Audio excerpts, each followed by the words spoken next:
So, how many months have we paid? 10, including. Yeah. So we're actually closer to 130,000.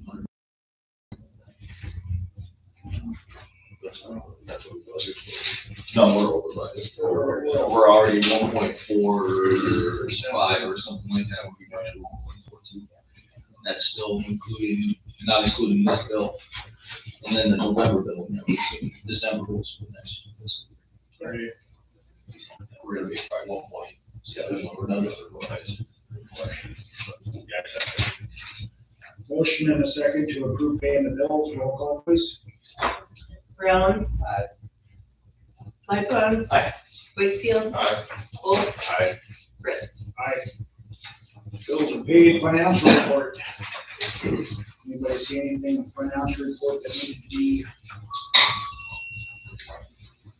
We'll do some cleaning up for the end of the year. Yep. I'll make a motion to approve financial.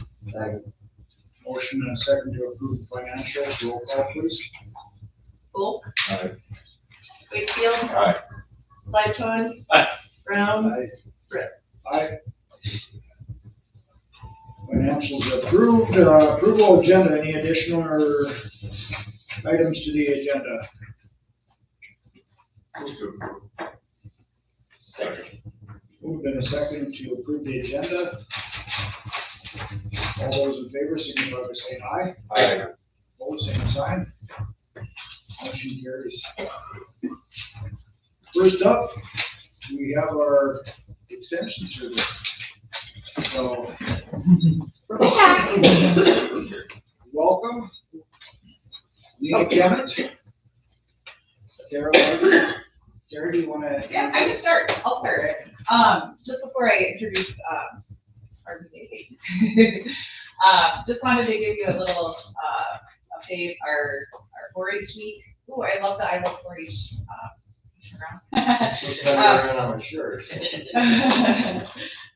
We did have a countywide food pantry collection during 4-H week, and our 9 clubs just wanted to say that they donated 202 pounds of food to our local food pantry. So we were just so overwhelmed with all of the amazing donations, and just we at Ramsey County, we had actually just had 2 of our 4-H volunteers receive state recognition. They received state awards, and mind you, this is throughout the whole state. There were 2 volunteer awards, and Ramsey County received both of them. So Doug Darling, he won the Outstanding Lifetime Volunteer Award, and that's for all of his years of service to our shooting sports program. He has led the shotgun teams to several national competitions, and they've been on the podium several times. So we thank him for that. And then Candace Bird, one of our awesome 4-H leaders, she won the Volunteer of the Year, and she leads our 4-week friends. So she's an amazing 4-H leader. So we just wanted to make sure that they receive recognition here at the county level too. And we're so lucky to have amazing volunteers. So without further ado, we have Lindsey Overfire. She's our new ag agency. She started yesterday. She's off and running, and we are just so glad to have her, and she's going to fit in well. And I just like Lindsey, just maybe just to tell a little bit about yourself, and if anybody has any questions for Lindsey or whatnot. I'm Lindsey Overfire, started yesterday, and originally from Northwest Ohio, and then recently completed grad school at the University of Nebraska-Lincoln. So been there for the last 5 years, and finished up the Doctor of Plant Health program. So a program that encompasses a whole system of agriculture, looking at multiple diseases, insects, pathogens that are affecting the crops. So looking forward to working with you guys and the diversity of crops that you guys have. So, if you have any questions? Welcome, Lindsey. I got to meet Lindsey yesterday. Commissioner Lucas Wakefield, Commissioner Ed Brown, Commissioner Ed Volk, and you've already met Commissioner Lightfoot. Nice to meet you. We're very glad to have you. Yeah. How are you finding your new home? Good.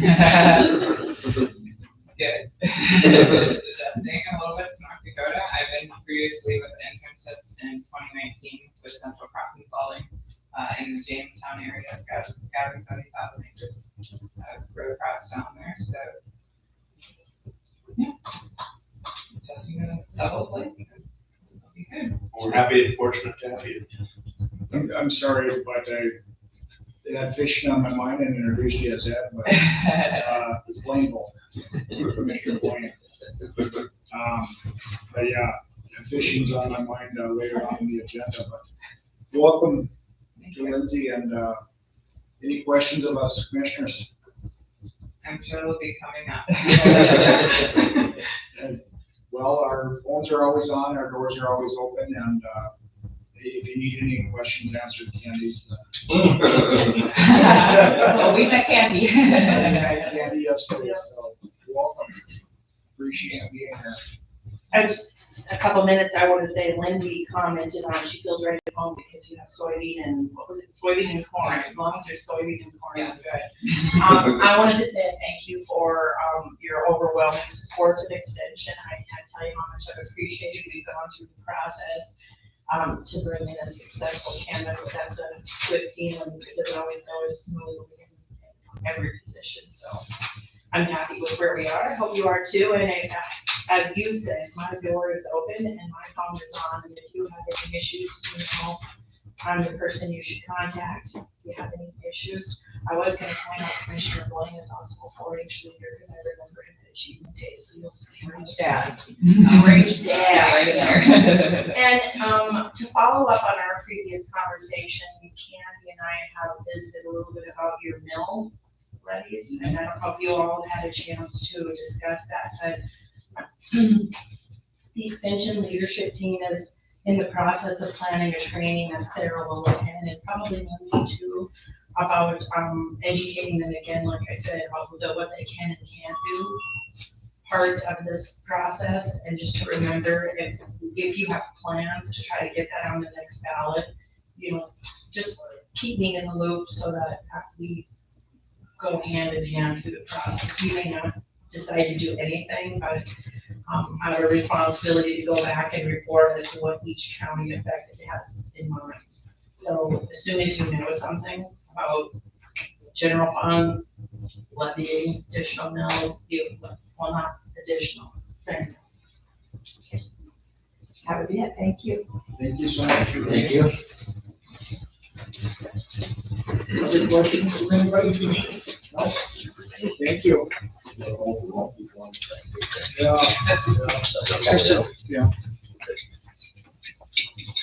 I don't know if anybody's here from the water board. I didn't see anybody over there this morning. I did see, Nancy? I think going Spanish was Oh, Bill? Oh, they already got it. okay.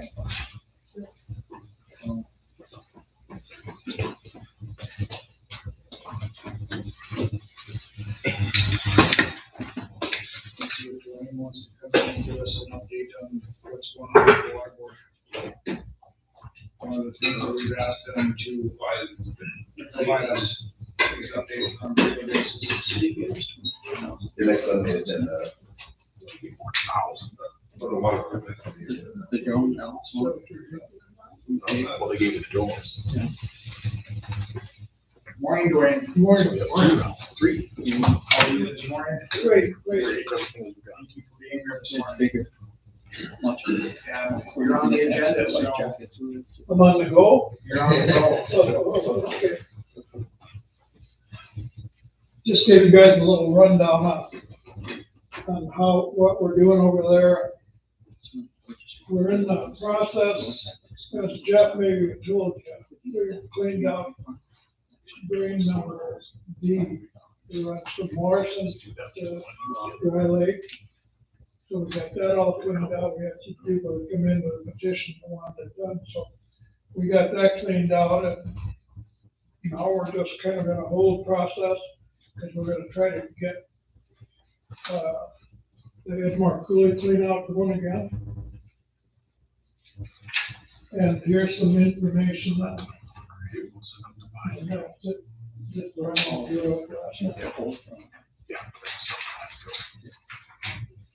Not go over that again.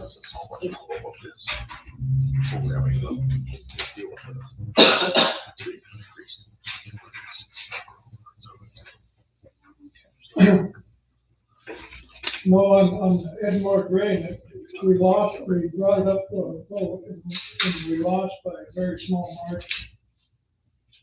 And we're gonna try to bring it back up again and have some meetings. So on the 15th of this month at 10 o'clock in the morning, we're gonna have a meet up in Edmore at their civic auditorium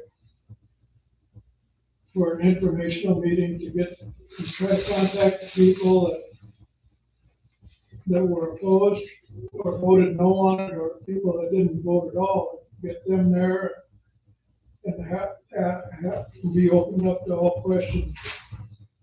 Because we heard a lot of that. And if you think about it, we started out 2 years prior, and we weren't very good at having informational meetings because the engineer was doing all the paperwork and getting everything in line. And as you see on here, one of the reasons that this clean out is so essential to everybody is that Edmore or Cavalier sitting up on the hill, and their water comes down so fast when we have heavy rain, and it gets down around to the Edmore area where it flattens out, acts as a holding pond, so that all the dirt comes out and settles in down there. Plus, when it gets down in that area, it's pretty heavy with cattails. And by doing this clean out, we're gonna try to have it sprayed every 2 or 3 years to get rid of the cattails.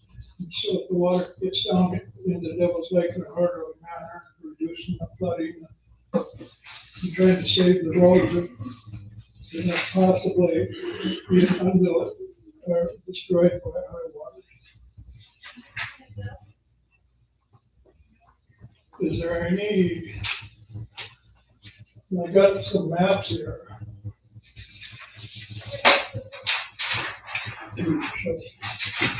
That probably over there.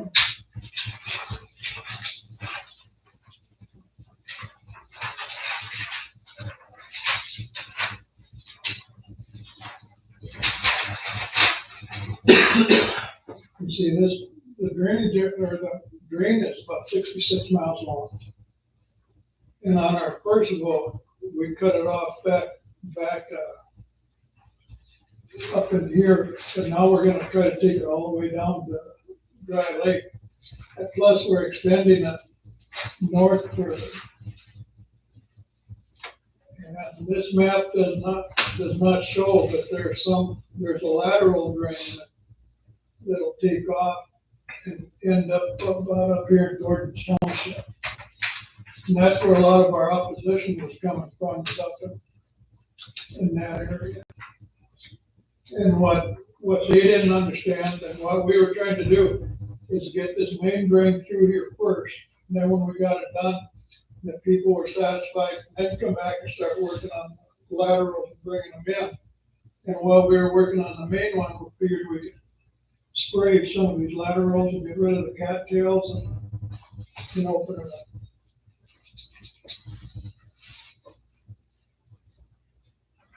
But on the 15th, we're gonna try to have more communications. We're gonna try to set it up. We're sending out postcards to everybody that got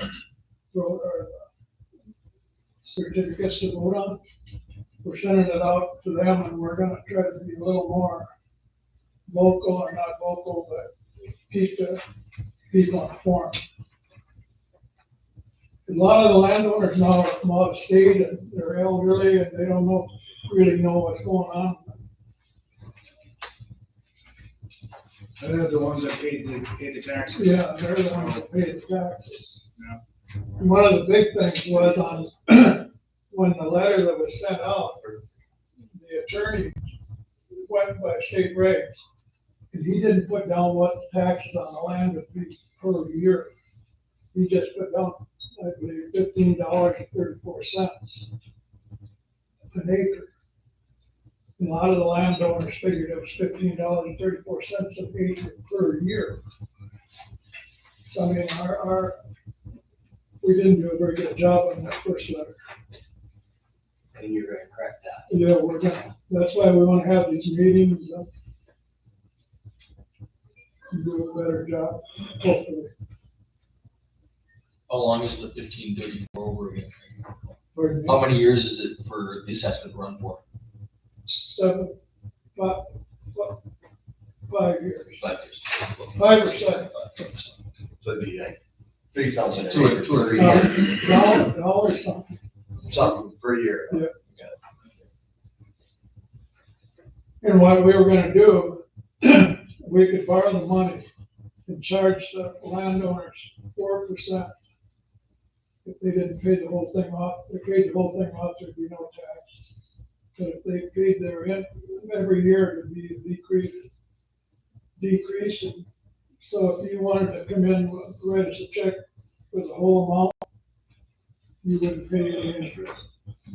And this interest would not have been spent on anything other than maintenance and have it in a holding pot, so if there needed to be some more work done, there'd be money there for that work to be done. Now we gotta get everybody informed. Yep, exactly, that was where, Pass. I mean, we went 2 years and there wasn't enough work spent, and then all of a sudden here they got this letter with their. I think as a commission, we were kind of in the dark what was going on. We never heard. We weren't informed. I guess. Yep. People And we're ask us, and it's not good for the county commission that we don't know what the hell is going on. We're gonna try to do that. So everything downstream of this can handle it? The only reason I Well, asked see, that. we're not gonna do any digging. All we're gonna do is go from the outlet on the road up above to the inlet down below. And it's just gonna be, there's not gonna be any cutting, grading, just opening up and maybe to what it was before. We're not increasing the size of any culverts. Right. But it's not right, those guys up around Edmore, they're sitting there taking the water, and then there's many cattails down below. I agree with you. That they're flooding up there. Just because the water can't move. Yeah, just getting it down quick enough. Not quick enough drop. Gotta get everybody to work together. Yep. Yes, It's an awful big drainage area, and so, going all the way, extending it to Dry Lake, I think will be a big plus, this time around. Before it wasn't including that Morrison outlet, and that's where there's a bottleneck there, because Sweetwater Morrison isn't a large enough lake to handle all that inflow from the Edmore. And so, cleaning that out and maintaining that would be a good step, and then making sure that Dry Lake and then Channel Lake coming on down is all properly maintained as well, you know. So it ends up where it's supposed to end up without doing undue harm to others. The pass down here in Morrison, that they cleaned out this fall is done. That work is done, but they cleaned up in Morrison. Yeah. except, I mean, nobody went from, 2 miles west of Webster to the bridge crossing or that cemetery down, because there's so many cattails in that down too, that there's no way the guy could get in there. But when we flew it with the drone, it all looked good. West of Webster. West of Webster. But other than that, it's all been taken care of, and they've done a real nice job on the spoil piles, they laid them out.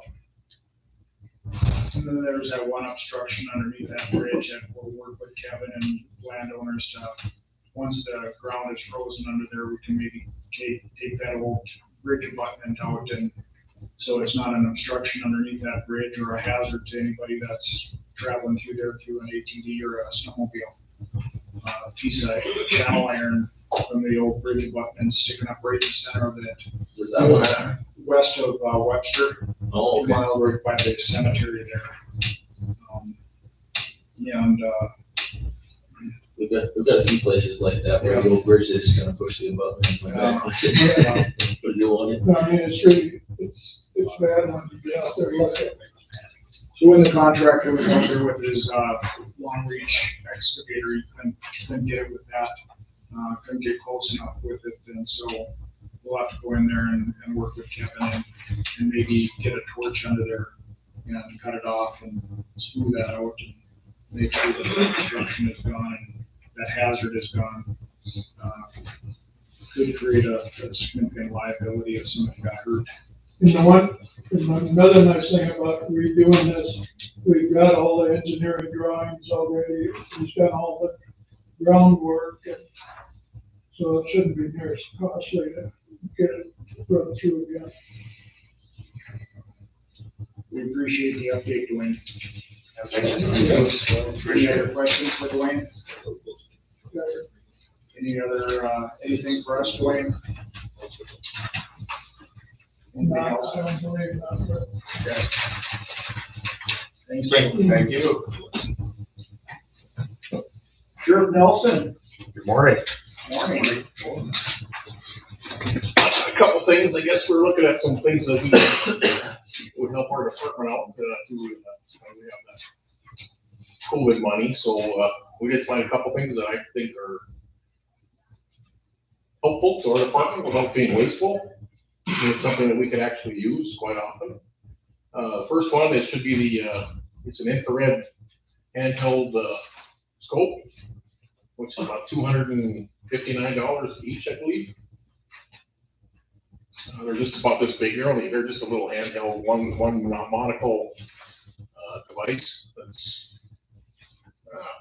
not much bigger than a cell phone. So it's handy, small, something we can use when we're searching for people, which we do quite often. Seems like more often than not. People running from chases and other things.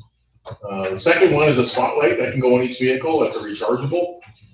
A little bigger than our flashlights, because right now the spotlights don't come on these patrol cars like they used to. So it's just a kind of a rechargeable spotlight that I think would be, it can come out of the car with you. So if you're out somewhere searching something for a missing person or whatever, it's something we can take with them, and we tried one and it's very big, good, very good. You can see like a quarter mile with the dang thing. So that's about 139, I think was the quote on it for the 129. So we're looking at buying 11 of those, each of those for each car. It's something we could have bought through our general, but we don't really plan on it because I mean it's not really but we have the availability and it's not a whole lot of.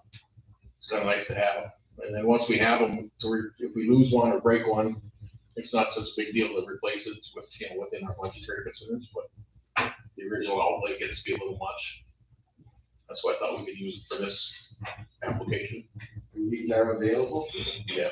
I mean, you get home. Yep. Well, we're gonna talk about something later that I'm gonna have problems with. Something that's not available and it's. Yeah, no, they're all available. We were, several different places, so, we're gonna talk about something that's not available there.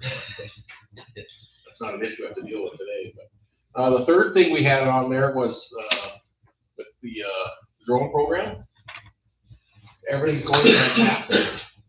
We've got a working document that we can use for policies and procedures. Our team has set it up. We've got a copy of Grand Forks Sheriff's offices. And so we have a very good setup, basically a policy and procedure program that we're covered with our use and to make sure we're doing things correctly. Well, along with that, we now need to have a computer system program to save and document our videos that we take on official business.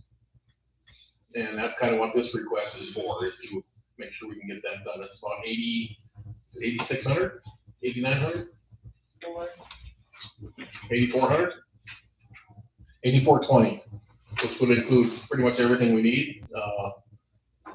the FAA kind of requires it, that we have some way, and then I would like to see that because it gives us a place to document. And so if somebody wants to come in and see what we're doing, hey, you can pull, here's a video of this is what we did. Kind of keeps us on the up and up, which we want to be all 100%. You know, that everything's done correctly and properly, and we're not, you know, I've heard comments from the community, you know, oh, they got a drone, now they're gonna sneak in. Well, no, that's not what we do. But, you know, this way we can document everything and make sure we have it stored and properly, and the FAA has rules too that we have to have some too, so that's that part of it.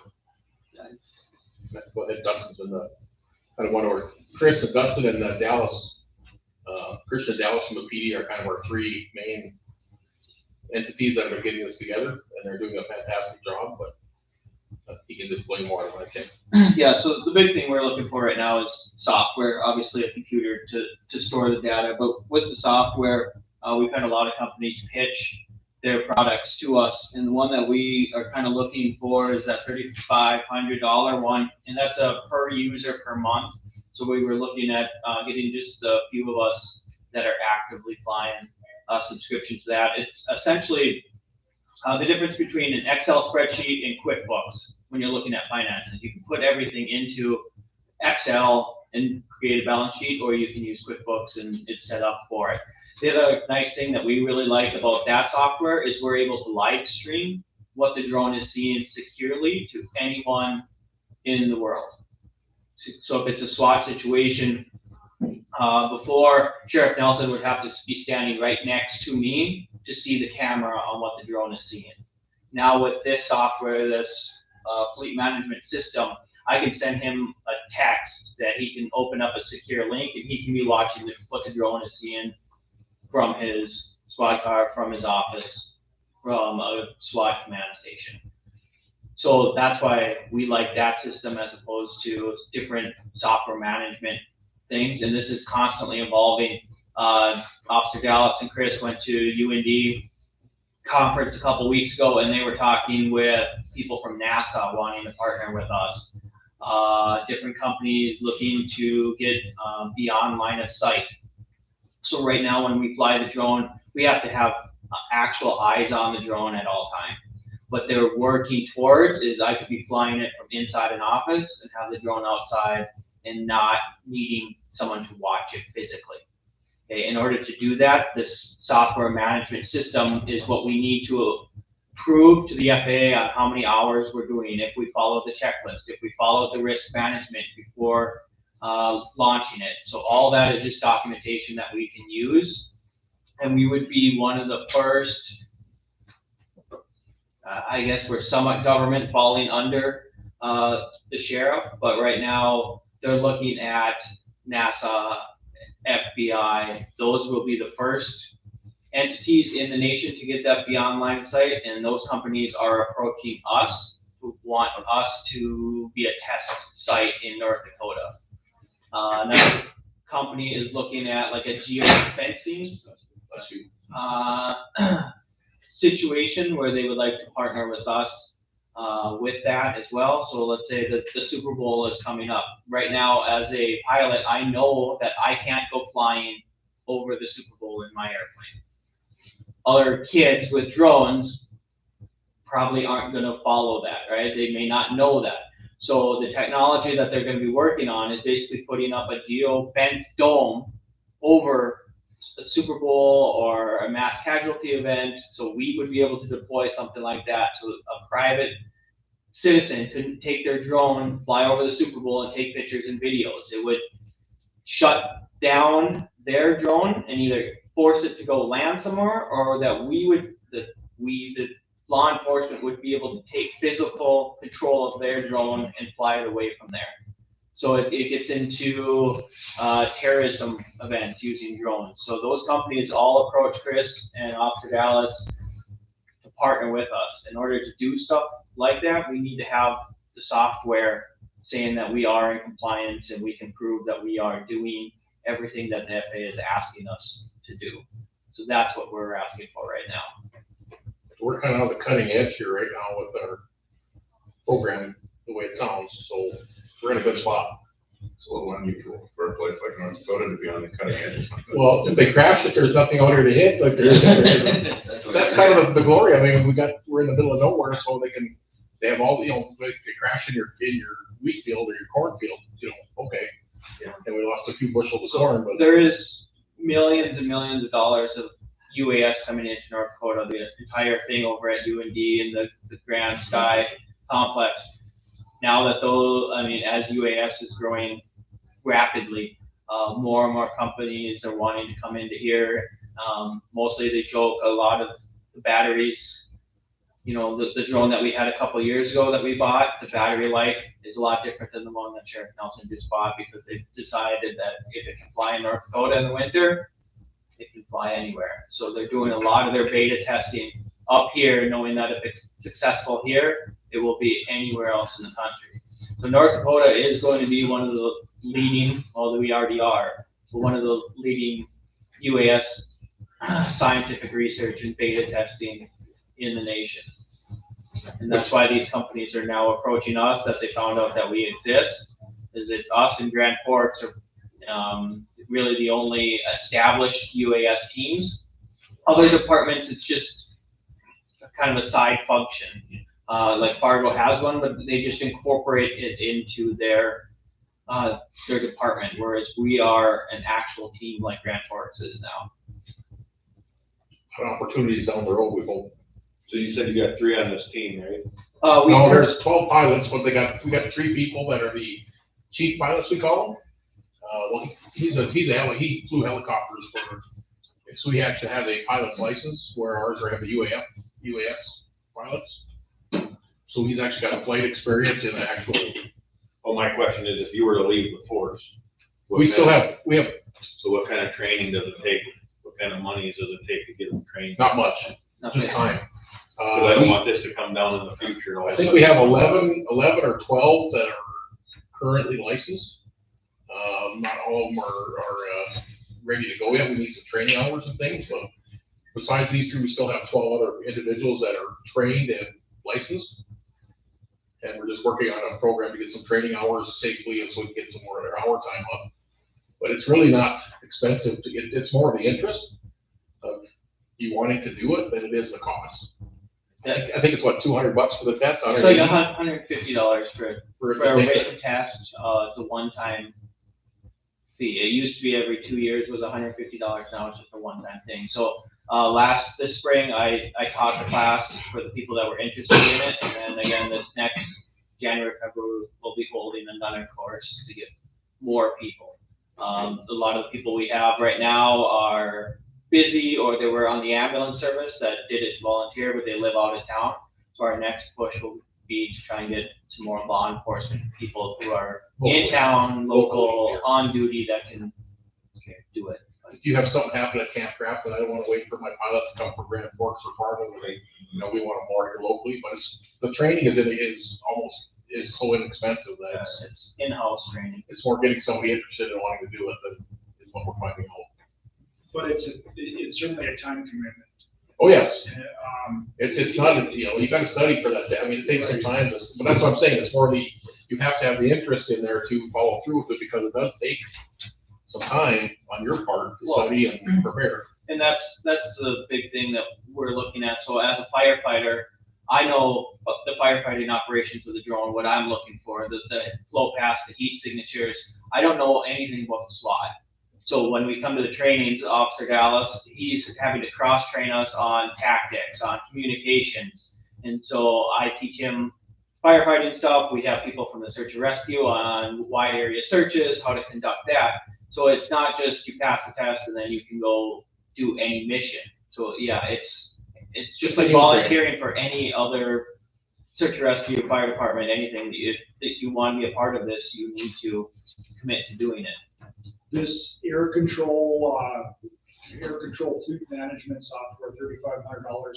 And did you say there's also a monthly fee for that? That is the monthly fee for, I believe, 5 pilots for the year, or 7. I think 7 pilots for the year. That's per month. No, per year. Per so year. It's like $45 per person. Okay, so it's $3,500 a person per year. No, 3,500 for 7 pilots for the year.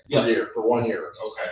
So it'll So be an we make sure ongoing that's clear. $3,500 per year to access the software, to be able to use the database type stuff, to be able to keep things in. And then it just has to go on the computer. Yes. And when we were at, Well, that was getting expensive fast. I was like, when we were at $3,500 a month, I was like, golly, I That's need too to many. develop some software. No, and there are companies that it is that expensive, and that's why we chose this one. You can either get, right now, a lot of it is you can get a price on how many drones you have. So right now, we would have 3 drones, because the city just bought us one last night, so we would have a price, an overall price for the 3. We decided to go the pilot route, because we have less pilots right now. So it was cheaper for us to get 7 pilots as opposed to like Grand Forks when they're up in their 20s for the amount of drones that they have. An overall umbrella to cover all the drones, a blanket price of 10,000 is cheaper for them to cover all their drones than to do per person. So it just depends on where we are right now with our team. We feel like this is the best route, but it may change in the future, or it may be a different company or prices, but it's a fast moving industry with everyone trying to get involved, so. So Sheriff Nelson, the infrared scopes and the spotlights, those are one-time expenses. One time. We can pay those out of COVID potentially. This drone program, are we gonna be able to budget for that going forward? I can. I mean, not for next, of course, the extras is already done. I haven't got the deal, but for the 1 year, then I could put it in a budget. It'd be nice to have a line item, I guess. Candy and I talked, we're working on that. So, we specifically for the drone program. Because we've also got some things where people are donating money already for the drone program. Would you get one? We got 2 banks so far, and CHS has They've all offered. donated some money. So we have a little source of some income at this point, but. No, that's good. And it would be good, I think, to have it on the line item. So these are pretty much volunteers that are doing this. So far, yes. Well, like for my guys, I let them use county time. Okay. So if they're on a day off, they get called out, they get paid, it's like work hours. They might get time to come back or whatever they decide to do with it, as far as what, so we're giving them, and same thing with the PD. They're giving them time, we're allowing them to use that for work time. I don't know what the ambulance and some of the search and rescue guys are all volunteer. Yeah. So I don't know what they're doing, if they're doing anything with compensation, but it's all volunteer at this point, other than the guys we have, to try and make it a little more lucrative. So this drone team it's already organized, it has members, people are licensed. Mhm. I think having it licensed is important for liability issues. And that's why we waited to ask for this until we were actually up and running and had a set up system. So we can justify, well, no, we're already there. Now we need to take the next step since we've already kind of been organized. And we'll have a policy and procedure manual, all that kind of good stuff. We already have that. Okay. So really today you'd be looking at roughly 12,100 For all 3 of the things? for all 3 of the. Yeah. I guess I didn't total them up. I think it'd be four things. It'd be the software, the computer, the, Well, that's all included in that 8,400. The software, everything's in that 8,400. I guess I didn't have a total on the bottom one. Okay. And then the other 2 that I would be about 25, yeah, somewhere around there. 12,600. How much you got, Jen? 12,677.24. You're all right, Jen, that's not a COVID. I'll make that. Well, I just think that if you're going to, just bookkeeping purposes, like set up that account and pay this stuff out of that drone account. So set up an account in the bank? No. Or here? In her account. And that's fine, whatever we need to do. Whatever, yeah. That's fine. And then I will just We just take wanna do it money out correctly. of the COVID dollars and put it in there so that we can. Make that motion and set up that account. All right. And then we'll just work on making sure we do it properly for the state people and the auditors that come in, and we just want to make sure we're doing it correctly. On the motion, do we have a second? To set up that, an account for the drone program? I'll second it. Just quick question though. Do we want to put like 15 grand in there just in case prices change and stuff like that? Or are we approving the actual purchase and then that's fine, whatever it is? I'm just asking which way you want to do it. And it's coming out of the COVID dollars that we received for first responder, salary reimbursement, correct? So the motion in front of us then, all inclusive, is we're paying for the different items that are being asked for, as well as then setting up a line item in the sheriff's budget for drones. For the future, basically. I'll just do it as a subcategory under the general fund, Oh, okay. like I do with the COVID dollars. My question is, just out of curiosity, there's a couple different bids for computers here. Is there like a specific one you guys are looking for, or? No. That he just got a couple bids just so we could see that they were kind of in the same ballpark? Yes. Okay. So are we allowing the latitude for them to just determine which computer they think will work best at? Whatever Christian sees. I think so. I think they're pretty similar looking at. Yeah, the prices are within $100, so just, okay, I just wanted to make sure that I didn't know I didn't want to tie their hands, they gotta be able to buy what they can buy.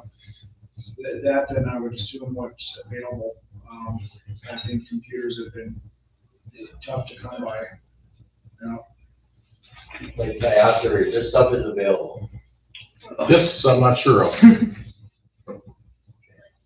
Computer-wise, you Hmm? mean? Computer-wise, you mean? Yeah, that I don't know, but I kind of let them run with it, and I'm just kind of a requester. so. Motion, we have a second. Any further discussion? What specific Do we want to dollars? specify put a dollar amount within that? Well, I mean, I was just curious to know which way we were going, because if we were just opening an account, it's like, well, then are we making another motion to pay for it, or are we just moving the money in there? I think it's, at least in my opinion, it's fine just rolling the money through. It's just a line item basically for county voices. Yeah, whenever they want or looking for something else. Well, until presumably it's budgeted. Yeah, until we know kind of, so we get a handle on the prices overall. That's fine. I was just, curious. But yeah, It's that's fine to do it. Do you guys foresee any additional expenses coming forward now with it, once we get kind of these things in place? Yeah, eventually we'd like our own vehicle. The ambulance donated an old ambulance to the PD, to the SWAT. They don't really want it. We would like to eventually take that over for our own command, where we could have computers, TVs, the drone set in there, always hooked up to power, so we're not worried about the batteries being dead. So yeah, there will be some, as we grow, we would look for additional funding. We've talked to Towner County, since they're on the border. We can get potentially get involved in Operation Stone Garden and do missions for the Border Patrol up there. So then we would have federal money. So, like when we went to Grand Forks and did their joint training, it was what kind of cold winter clothes do we want to buy? Because we got money that we have to spend, use it or lose it. And they were researching the most expensive parkas because they had federal money from the Border Patrol that they can buy clothes when they're up at the border.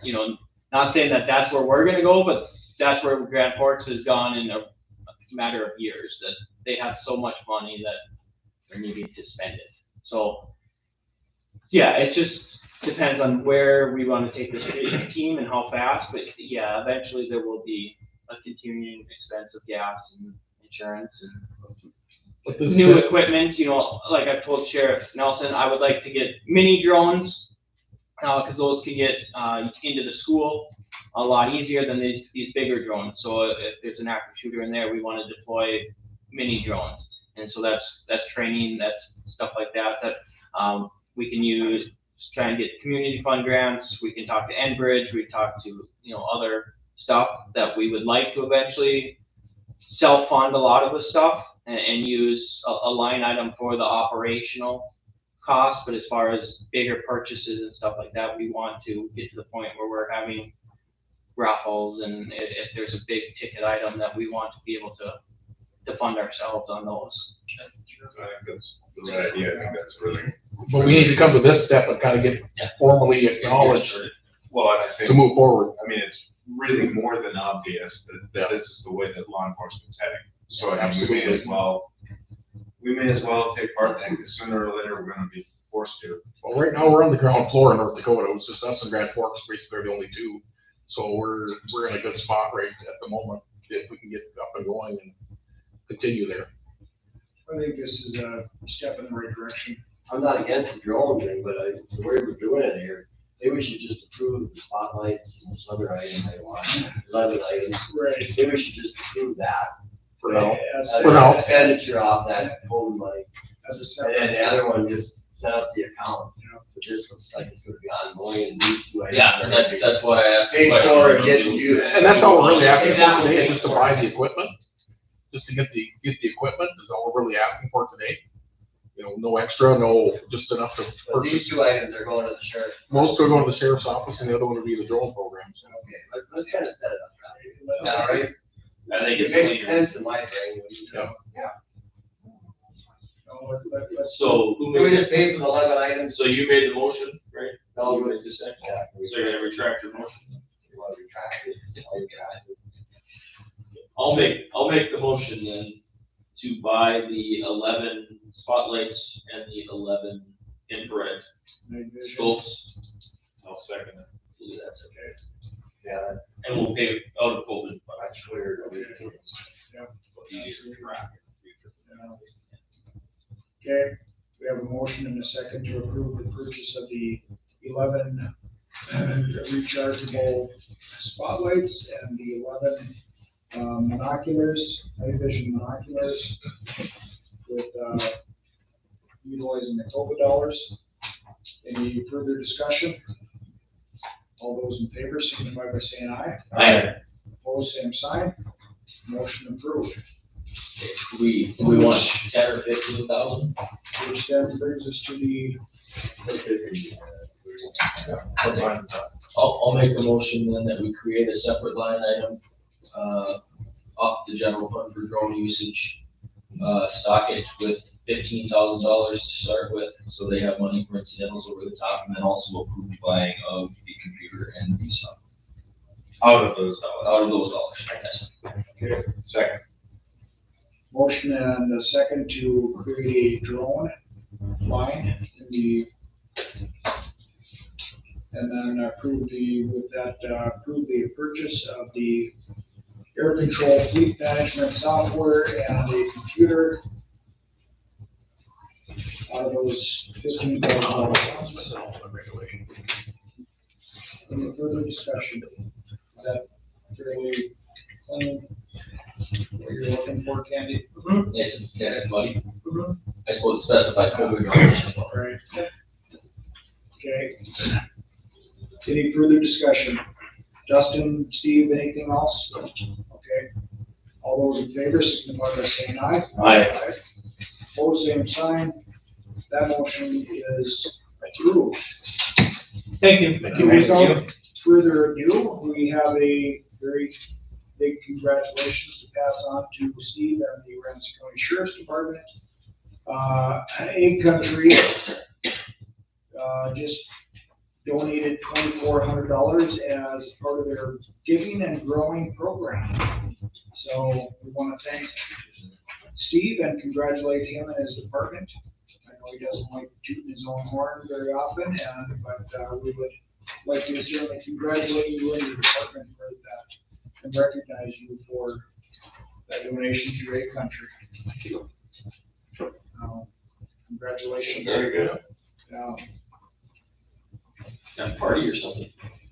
Actually, that's probably gonna go all to the drone, into that drone account. So that's kind of what we talked about when they brought it. So we'll just deposit that into that same account and then they have a little extra funding in there to utilize for that program, so. That would be great.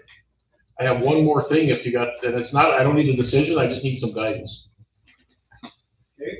Of course, it's that time of year we order vehicles. Guess what? Don't order them. They aren't making any, they aren't making them. Nobody has a pickup anymore. They aren't even making them. I mean, I called Dodge, you know, it's where we usually get our bids, and he says, they aren't even opening the, you can't even order a fleet vehicle because they aren't making them, because they can't keep up with the general, the regular vehicle, retail vehicles. So I don't know what I'm gonna do as far as if we're gonna purchase any vehicles this year or what we're gonna do. I'm not sure what direction to go. So I try to buy them off the lot or just for now, or the only thing they really do to cop cars is they put a little stiffer suspension in them. They don't suit the motors. They don't do any of the other, there might be a little extra wiring. But other than that, they're pretty much just a standard, standard vehicle. Look around. So I might have to go a little farther out of our local area than, to maybe hopefully somebody, I know Thief River has said they've had a few. Fergus Falls, they're kind of a big, they have a state bid a lot of times for North Dakota. I was gonna say, what's Nelson out of Fergus Falls. What's the state doing? Do they have a state bid for? They're having state trouble. patrol cars and stuff like that? They're having trouble. The state patrol is going to some company down in Iowa that supposedly has a stockpile of vehicles, and they upfit them and everything, but it's 45 grand. And we've been dealing with about 30, With the standard lingo from the salesman now as well. We don't know if we get them. So I just want We you get to, one. You get one, you want it? yeah, that's what you gotta have, so, I mean, I just kind of keeping you informed of the issues I'm finding out. That Do you feel like you could maybe limp along for a year if you don't get one? I could, yeah, depending, we'll have to keep an eye on our maintenance. Usually what burns us is the maintenance. Because you get in that, over that 100,000 mile, all of a sudden now these sensors, that sensor, you're spending 500, 1,000 here, and it starts to add up on you pretty quickly. If you're, like you said, if you're going a $45,000 base, because we can't get them, maybe the maintenance is the right way to go as of now. For now, I just keep the SPO. Just to get through a year. Just to get through a year, we could Maybe probably, that's something we might have to do, we Keep can keep our eyes open. so, Look Yeah, around. I mean, if you find a good deal, I think we're all probably up to Yeah. Okay. go for it, okay. but the thing is, it's just, I can't imagine that this is not the new normal. No, it's Right, not. this is- It's a this is- temporary thing. This is They're gonna catch up. continuing feedback supply shocks from COVID, It is. and sooner or later, those have to abate. It'll come back. It's just a matter of when and if we, if I can get it in 6 months, maybe, if I can start looking now, and maybe if I don't find nothing, maybe in June, we can look and maybe they're caught up, or, and wait till then. I don't know. Did you budget for next year for that? Oh, yeah. Not as much as I think we might have to pay, but that's like why I'm bringing it up. Wow. I think I budgeted 64,000 for vehicles next year, which we were getting right about that 30,000 roughly is what they've been running us. So that's what I budgeted for. I think I went 32,000 just in case there was an increase. Well, and I think you'll have receptive ears on the commission if you didn't spend it this year. Well, I'm not worried. I just worry if the problem is if one of our vehicles goes down, let's say we have a major malfunction, which we've only had one where the whole motor went, there's an $8,000 repair. I don't have spares. We better start looking. Well, that's why I brought it up. I just want to let you know what's going on. Look So around, see if there's usual. I'll start looking around a little bit. I just sold an old Trailblazer. There you go. It would have been a sweet The new guy gets that one, right? Yeah. Yeah. It would have been awesome spare. But yeah, for 45 grand, I'll let you have my 2018 Colorado. Hey. You just stick Well, with I think it. the PD ordered one from them. It was close to 40. But they were, so it's quite, I know it's temporary, but it's just like, okay, so we'll just see what happens. I'll do my best. Bake in an extra 10 grand. Okay, I wanna bring up my portfolio and I want Steve to answer how the jail's going, because he's been involved with it a lot more now. Okay. One of the things Steve Hall told us to do was get our sheriff more involved with the tail end of it. which I have been sticking my nose in and kind of, right now, they're, Steve Hall, he's basically the inspector under Lance. He's the head guy at DOCR, and they had 23 items that we were non-compliant with. Of those 23, we have 21 of those completed. We will have a 22nd one done by Wednesday or Thursday. And most of it's documentation things, and we've also changed the way we're doing it, so we're double checking the document so we don't fall in that same trap again. The 23rd one has to deal with policy and procedure, which is establishing an annual review of your policies and procedures and getting them updated. So all we have to do is get a plan, and that plan should be done by the end of this week. DOCR, right now we're kind of at the hands of the DOCR. We think we have everything documented, we have everything completed, we think we're in compliance, but we have to wait for them to come and actually verify that. So we were sending in everything, like as we completed, and they said, we don't want to see it. Don't send it, we aren't going to look at it until we get on site. So we just got word yesterday, they're coming here on the 13th of November. So we should know an answer, and we've already requested an increase for our population, and that's going to kind of hinge on how things go on that day they come. But we're hoping that we'll get up to at least 65, 70 at this point, and then continue on our path. And but it seems to be going well. I've been talking to a lot of the staff. We've got things to work on. We're moving forward. We're not moving backwards. So things are progressing. We have a lot of young staff, but I think it's going well as can be. We're going ahead. We're moving forward. We're not standing still, and we're not going backwards. So I think Rob had sent out an email that DOC had to be here on the 18th. Maybe it's the 18th. Yeah, so. What's the third? It's the day after the LEC board meeting. Yeah. So I wish it would have been the day before, so we would have known for the LEC board. Right. We can't control it, so we're kind of at their hands of when they decide they want to come, so. We're eligible, I think, on the 4th for that. They had a 3-month, 90-day window before we could request an increase. And that would be this week that we meet that, so we kind of tried to schedule it in as soon as we could. So, but hopefully that's gonna go very well, because I think we have all the documentation that we were lacking, and we have plans in place to make sure we're continuing that documentation. So I think we're on the right track. Moving in the right direction. Yeah. So I appreciate you helping out and counting out on that and keeping that moving forward. As they all keep saying, look at the century code, who gets stuck with it.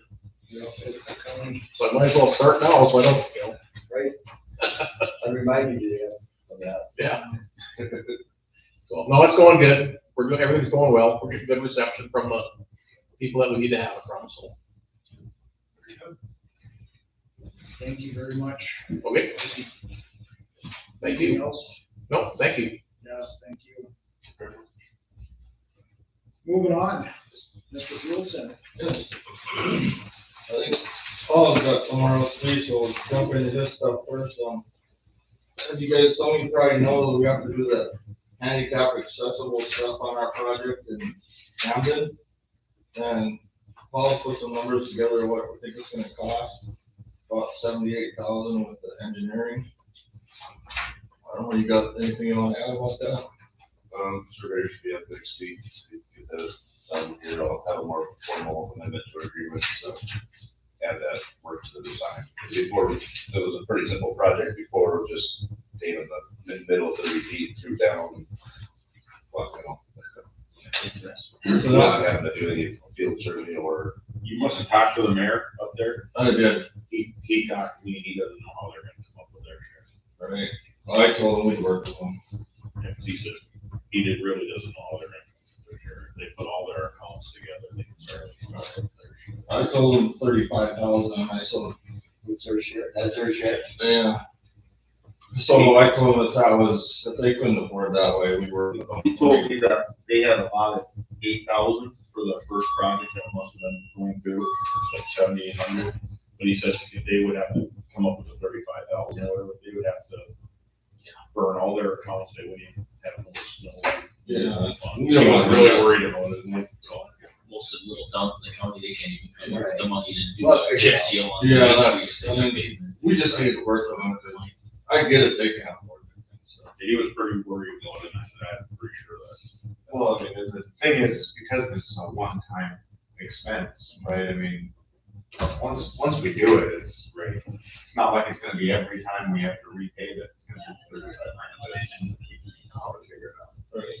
Yeah, well, that's an 80-20 too. I mean, it's, 80% federal, the house, you don't do it. Yeah, I figured that federal dollars in there. And the only way we'd be able to avoid it, is just get it done completely. Right, and I mean, stop and when we get to town and not pave at all through town. Right. Start. Right. Hey, guys, Yeah, we can get something. there'll be a next road in town and a next road out of town. Pretty tough in the middle. So that would include 7, ramps onto the sidewalks, ends of the sidewalks, basically, and then paving all the way up to the. Hampton's gonna be the most beautiful little town in North Dakota. Right. So does that add, do we have to mill and stuff like that to get up to the curb stops and all that stuff? Did we have to go right up to them again? Well, on the north side, there's kind of a lip in front of the post office. There's like a second curve down there, so we don't have to mill there, but on the far side, we have to. That adds a lot of expense too, having to mill one portion. Well, we actually, and then we also had development,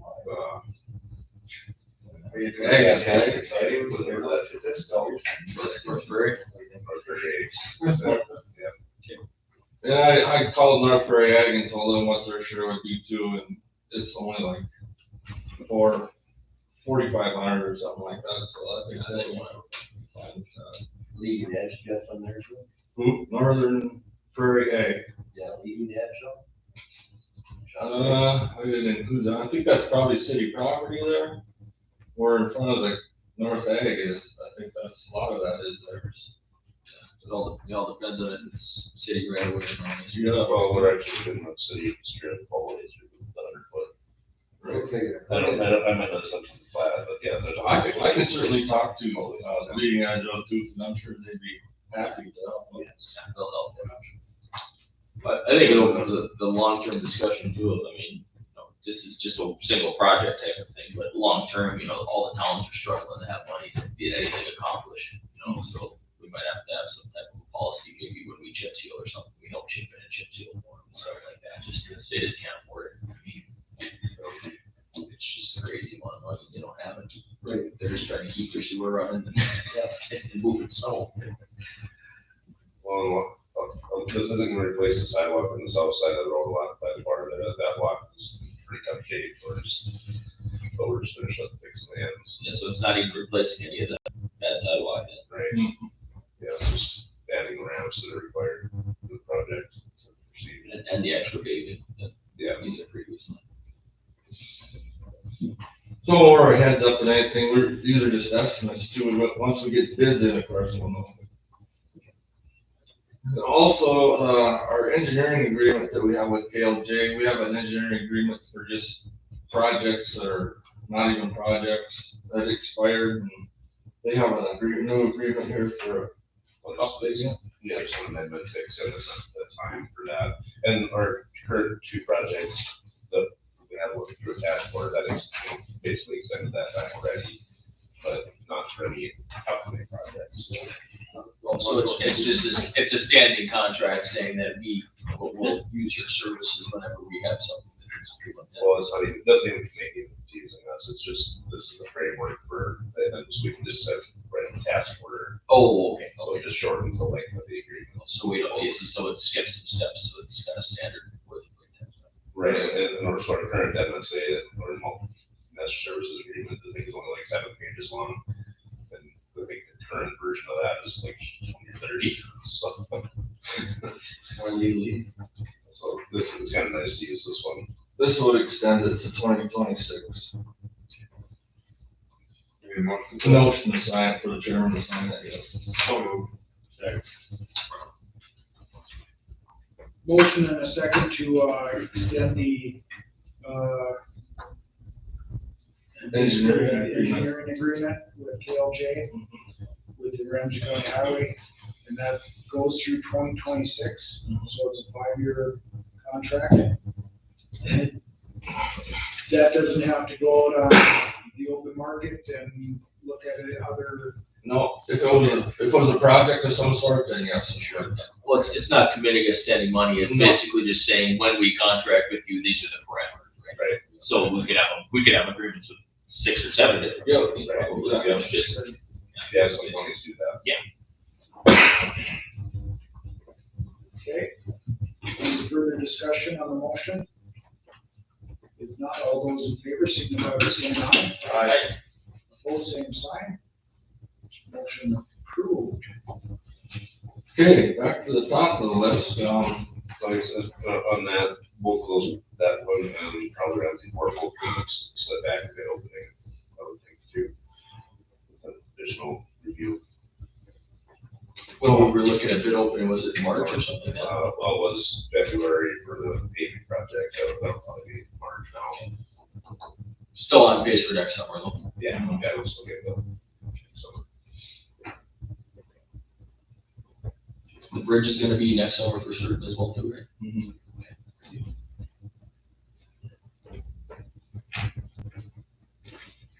Okay, the new motor graders, I had them add a feature, the anti-bounce feature, just to make the computer feels it when the machine starts bouncing and it cuts back on power.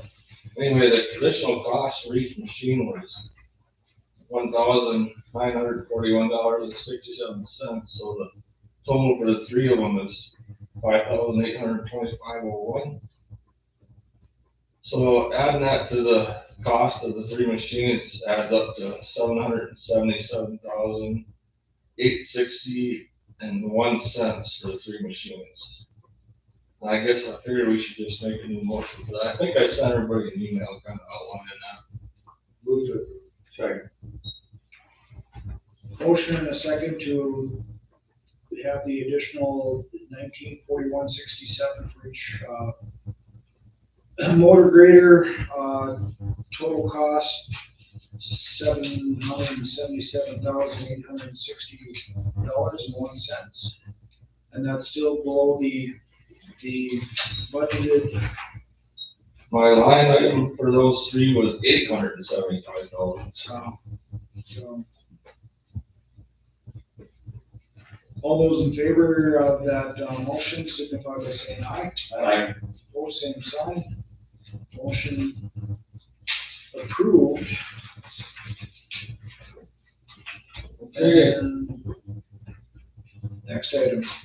We got the invoice for the design work that KLJ did this last month on the bridge in Edmore. And that invoice was $9,346.47, and just like a motion for that. So, Second. Motion and a second to pay for the design work on the bridge near Edmore. Are we paying this or is it? yep, we're paying this. It was a contract we set up, and now we pay each month until we get to that contract number. So roll call? Brown. Aye. Volk. Aye. Lightfon. Aye. Wakefield. Aye. Brett. Aye. All right, quotes for the new electrical box in Webster. I did ask for 3 quotes, Bergstrom Electric. They took down my information and said that they have their, what do you call it, bidder guy call me back, and he never did, so I got one from Johnson Electric and one from McCarthy Electric also. Johnson Electric did add a couple things to the bid. They added a 50 amp receptacle for the air compressor, 50 amp cord from the air compressor to the new receptacle, a a GFI convenience receptacle by the panel, and a GFI convenience receptacle by the desk. Right now, he's using an extension cord to get power to his office desk. And his bid was $2,600. And the one from McCarthy Electric is $2,300 without the 4 extra items. I'm not sure if those 4 items cost $300. I don't have any idea. But. Well, just a cord will probably cost Do they have a delineated, like, what the additional stuff they added cost? No, they don't.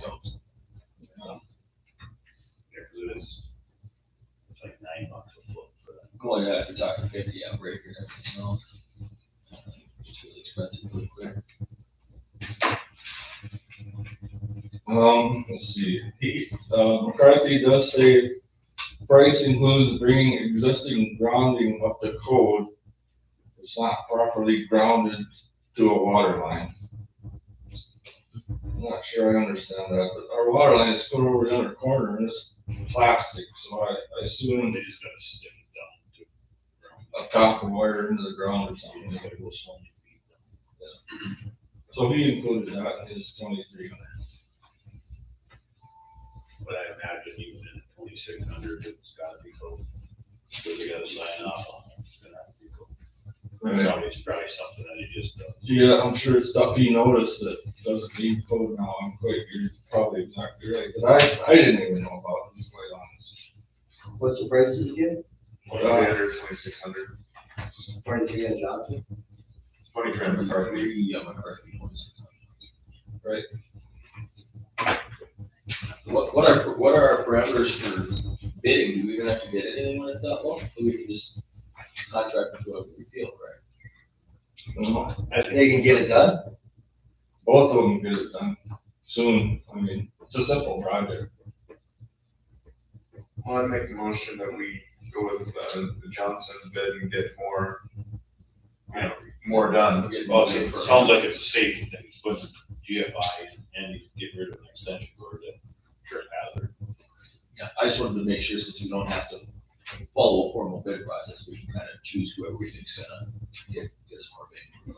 We don't, if it gets to like 100,000, probably have to pay for it. We can just call for quotes and then be legal. Because, yeah, I mean, it'd be weird to do that on a much larger project where it's like they gave you 2 different products, right? That I think you'd be hard pressed to justify, but I think in this case it's fine. Yeah, that's right. Used it before? Oh, yeah, they did the shop in Edmore, complete shop in Edmore. Did somebody second or are we out of order? We have a motion in a second. Okay. On the electrical box. Well, I made the motion, I don't think. you Well, seconded. I don't I think think, so. yeah, I was like, I don't think we had it. Okay. We started talking and then, Hey, you lose stress. So we have a motion and a second to accept that bid from Johnson Electric, correct? yes. Yes. All those in favor signify by saying aye. Aye. Opposed, same sign. Motion approved. Okay. Butler has a deal on cutting edges right now. It's almost too good to even believe, but they have them for 50% off, but you have to buy a half a semi-load, which is 20,000 pounds. And I figured that, you gotta get certain cutting edges, but these ones that I had quoted here are what we use in the winter time. They'll cost $15,400, so that, again, that's how much we'll be saving, is $15,400.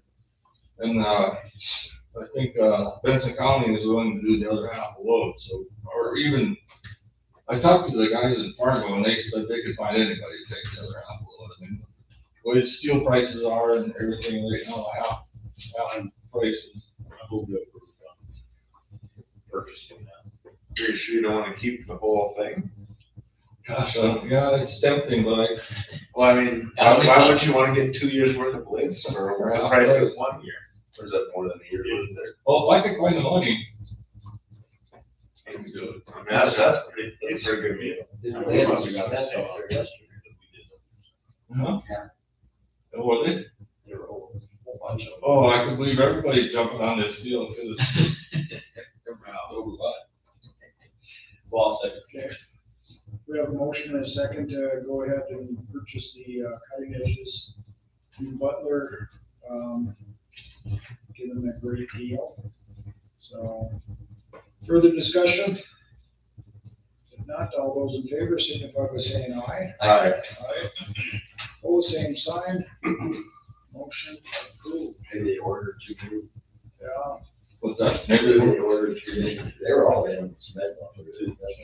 That's all you have, Kevin? I got one more item, but that new plow truck that we're getting is being delivered. Well, this could change again, but the day after Thanksgiving. So we're still in this year's budget, but just a heads up there. That's it. That's all I have. I got an item for you that brought to my attention, now that their hunters are traveling a lot. That road that goes by Avocet, I think I talked to you about this last year. I don't know who maintains that, but one of the farmers up there put in the new culverts and they fixed it all, because it was all dug out by Wakefield. And Merton's put in new culverts and stuff, but no gravel got put on that. Who do we contact, or who can you contact to get that taken care of over those culverts and maybe have that bladed? It's like 1.5 miles. That's Because it's getting used by the farmers and now it's getting really dug out because they didn't put gravel on it. Township, Big road. Is that something that you could work with them on? Is that the turn off of Tarski? Nope, it's by the place in Adolph's there. It's the one that goes north and south. the one that goes by his house and clear north. It's like 5 miles or 6 miles north of my place. But it's getting used pretty heavy, and since they didn't put the gravel over them culverts, you're just gonna wreck something that someone, it didn't cost anybody a dime, because they did that, but they didn't gravel it. And hasn't been bladed. I don't know if the road needs to put that into their thing, to blade that extra mile, once or twice a year. Right. Just to get it crowned up, and I think it would probably be good again. And I asked them about it, like in springtime. Of course, it was different then, it wasn't, it was a vet and everything, they said they didn't want to do anything with the fence, maybe now this fall they'll at least blade it, because it's getting Blade rutted up. Try to get it crowned up so that it doesn't, wreck it. Yeah. That was a concern of a couple people that were up north up there, and they were just a concern that it's gonna get wrecked, and then was that money wasted? Granted, it didn't cost us any, it didn't cost the township, farmer actually did it, but obviously people are using it now. I will talk to the road about that. It's on the township road. Yeah. Yeah, I was actually a semi-load of gravel, try to take care of it, I believe. Right now, you're looking at $1,000. Yeah. So, yeah, if you could bring that to the, I'd appreciate it. Mm-hmm. Thank you. Yep. Thanks, Kevin. Early 11. Baseball. All right, anything else for Kevin? Kevin, anything else for the commission? No. Thank you very much.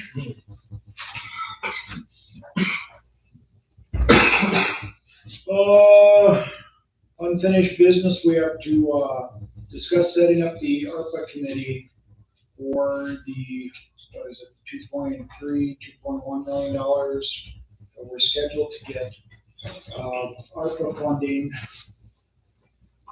We discussed this at our end of the last meeting under portfolios. I think it would be wise to set up a committee to look at how best we can spend this funding. Certainly would like Ken to be a part of that. Probably a commissioner. My recommendation would be somebody on Roger from buildings, Steve with the Steve Moe from county technological standpoint, And I think setting out some guidelines would be, first and foremost would be, can it be spent? Can that money be spent for a particular item? And then I think following that would be the need. Is it something that is needed or is it a want? Kind of thing. But I think that committee should be Candy, Roger, Steve, and Commissioner. Which one? Would like to You don't want a 4-member committee though, because then you can have, you want 5, so we would need one more, so it'd be 2 commissioners or somebody else also. Okay, you have a recommendation for that, or, Kevin, would you like to? I don't know, probably would be good in case we can use some of the road money. Well, I don't think we can, so, the state may throw some money at counties for roads, during this special session that they're having, I think scheduled to start next Monday. But, I think they're looking at some different formulas.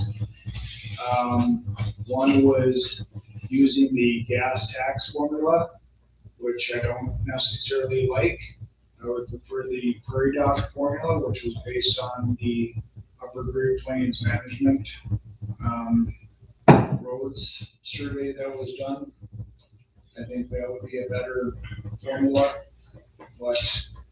Gas tax and like gas and really you get all the money. Yeah, it's a better fit when it comes to road miles matching up with the UPCI study. Just because we don't have as many people doesn't mean our roads aren't used a lot. Right. So, but I think Chris would be a good fit maybe on that committee. We're going to 6 people on the committee, or we? No, I think we're at 5, so we. That's since we can't use it for road funding. Okay, so we're not just. Let me ask a couple questions. What's the association county? Do they have any guidelines or do they have any ideas on how we do this? Okay, what are other counties doing? Has anybody heard? I know. How far along is anybody? I know Cavalier County just set up a committee, and it's all their commission and their emergency management, and I think, city of Munich, and I think there was another city involved in that committee that they had set up there. So this committee that we're putting together is just to bring it to us. To go through different proposals, to make sure that they all match up, what they need to match up, and to sort of structure, at least in the way I see it, and to structure them in such a way that they can bring all of them to us, the whole slate of things, and say, here's the ways you can spend this money, here's the costs and benefits of each. Do we have a deadline and when we have to spend the money by? 2026. 26? Yeah. Yeah. But the quicker we can get something in line and the quicker we can determine what qualified uses are and then get a plan in place for how we want to spend it, the more bang we're gonna get. Hypothetically. If inflation keeps going and interest rates start to move, Depending on what you're gonna use it for, too, the time is gonna be asked. Yeah, 2025, you're just like, yeah, we're gonna do this. well, I think it's beneficial to have at least a plan in place on how we're gonna do it, but at the same time, I don't wanna rush it either, because this is a one-time chance, we've got some money, we can maybe do something with it. Right, so what do we wanna use it for, and do we wanna use it for smaller ticket items and try to do 50 things with it, or do we wanna do 1 or 2 or big, larger things with it? We have to have those discussions as a group again. But I think that should come out of the cost benefit found by the committee, right? Because otherwise we'll sit here and we've all got projects. Right? Yeah, and that's why I'm saying I think it's good that we have some type of way to narrow down the scope. Yeah, so I think that's a good idea. So does that sound like a reasonable? Makeup, so Chris, Candy, Roger, 1 commissioner, and Steve. Do you want that in the motion? Yes. Can I give them a deadline? so that they bring all of their proposals to us by a certain date? Yeah. Okay, then I'd like to put that deadline as, first meeting in July of 2022. We're not rushing into this, are we? I mean, I have election next year. Well, I don't think it's rushing into anything. I think it's, something that's been coming for quite a while. well, yeah, but I mean, You know, but yet, we got till 26 to spend it. but it Yeah, it says we can, do some things that save us some money too if we wanna put something up. We don't need to spend it all. No, we don't need to spend it immediately or all of it, but I think the issue is gonna be is this is structured differently than most of the monies we get from outside entities. Whereas, most of the time when we get dollars from the state or something, it's for this purpose and this purpose only. Whereas this is wide open where there's gonna be a lot of outside entities that, not wide open, but there's more uses for it. And I think there's going to be outside entities that are quasi-governmental or maybe nonprofits and things like that that are gonna realize that we can go to the county and ask for some dollars. So we're gonna have some type of a clearinghouse to determine how we're gonna do it. Now, does it have to be tomorrow? No, but I think we need a reasonable amount of time, and I think 6 months to at least go through the process and determine, it's gonna be more than 6 months to determine, okay, what can we do, what can't we do, and then, maybe at that point, reach out to the different entities that maybe could utilize the dollars and see what they're looking for. well, and isn't there a different, timeline for allocating and a different, Yes. and then a final deadline for expenditure? Yeah, I think allocating is December 31 of 23, or January 1 of 24, correct? One thing to add, I'd be really interested to see what the state does. Yeah. Very interested in how they're doing. And what projects they put their money to. One of the things I've heard, there's 150 million in a gas line from western North Dakota to eastern North Dakota. So that makes more sense. That was actually on the news this morning. That's huge. I think that would increase the industrial. That was actually on the. Density of population, workforce. Yeah. That makes more sense than the water line and shoved into Missouri to that fuel. I didn't agree with that. But that's fine. Well, that's, I think, why we should have a committee to figure out what the best uses are. No, I agree with you. Yeah, it's just about time frame, We need and some how fast we guidelines. wanna go, and, We spent a lot of time talking about it, I'm sure of that. Well, I think, part of it too is gonna come down to construction seasons and things like that too, if we're talking things like, if we're gonna build something with whatever it's gonna be. But, by next July, at least it gives a preliminary idea of where we think the money could go, or what we could do with it, or who's asking for it. Right, and then that will give us. Doesn't mean we have to make a final decision, but it means at least give some type of a guideline for this is when we think we'd like to have an idea of what projects we think are useful and worthwhile. I would like, Can use it for that. I would like to see some participation from somebody outside the courthouse. I think that is. I don't know. In all I think honesty, we need input from the community. I'd like to see community input, as well as I think it would be beneficial to possibly have maybe somebody from the law enforcement center involved, because I think that's a place we might be able to have some use for it. But yeah, I think some type of community involvement would be good too. Here's my thought, and some of this comes down to, our discussions about home rule, like learning about how a committee tends to work. I think 5 is a really good number for formal committee members, but I think that if we want community input, that could be something along the lines of us saying, hey, we want 30 or 40% of our COVID dollars to be spent on community-driven projects, things that the community has brought to us, not things we should be forcing on the community. But the problem is if you add too many people in here, it's going to be impossible to make heads or tails of any given project. I think that this committee should meet with members of the committee or community and nonprofits and everything, but I think this is a good size and makeup for a committee, at least in my view.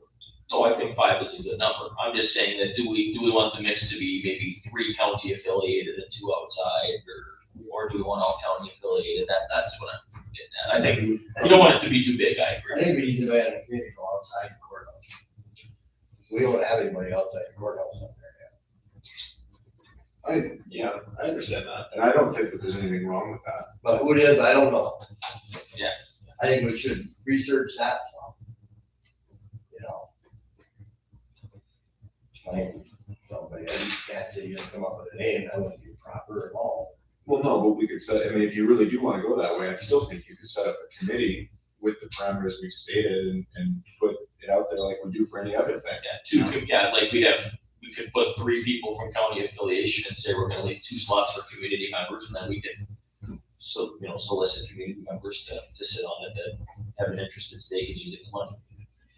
Or just community members that wanna be involved, but. Advertise. Well, we could advertise. I mean, I'm looking at it from the aspect of, and granted, this is, again, you've got pet projects, obviously.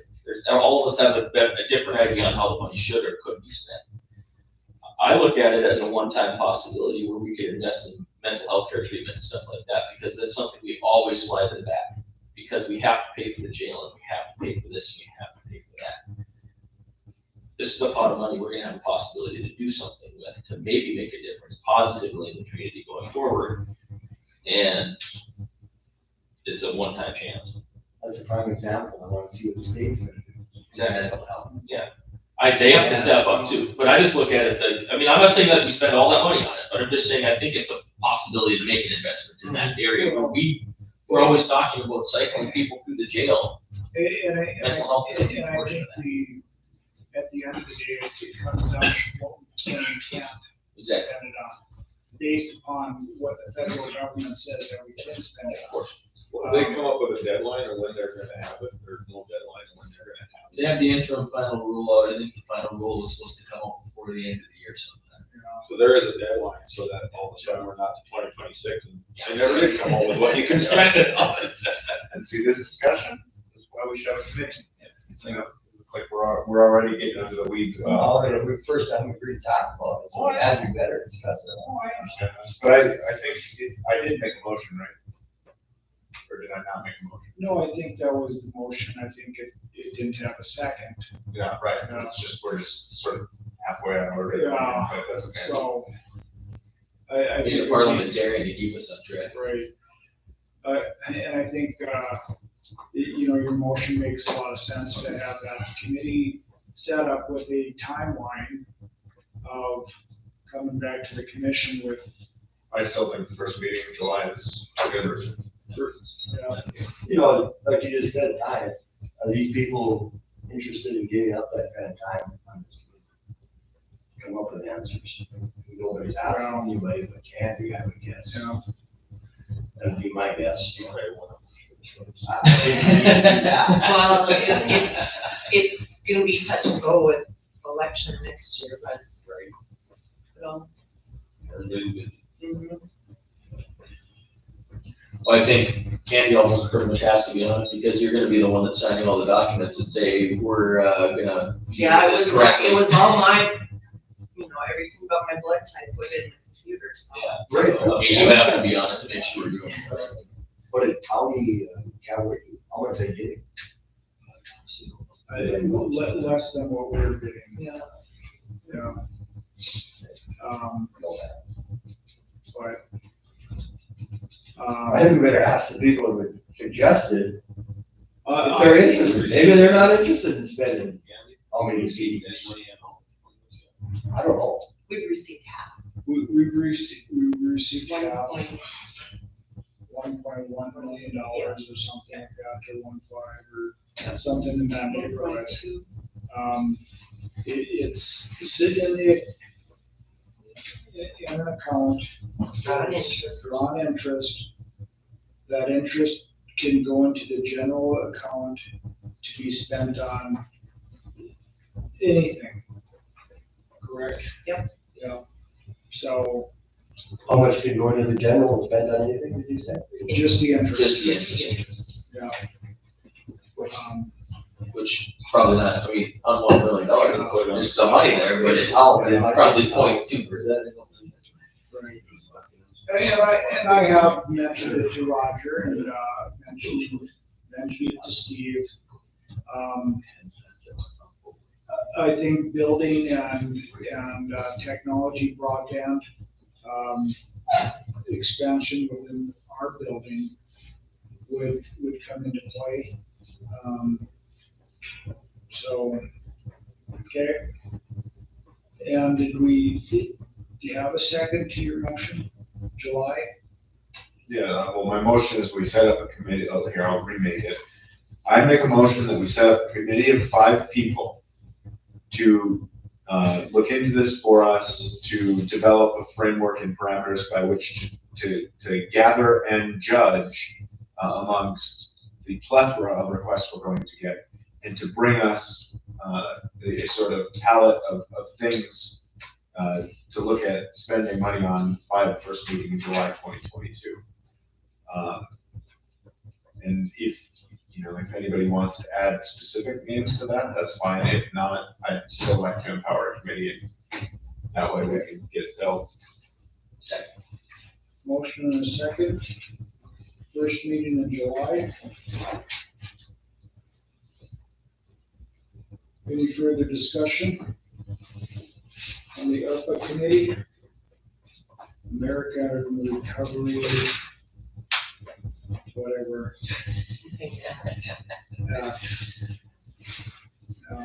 And which commissioner? Is there someone that would like to do it? I'm willing. I know that Adam said earlier that he's willing, or I'd rather have someone that's willing. I think there's gonna be a lot of research.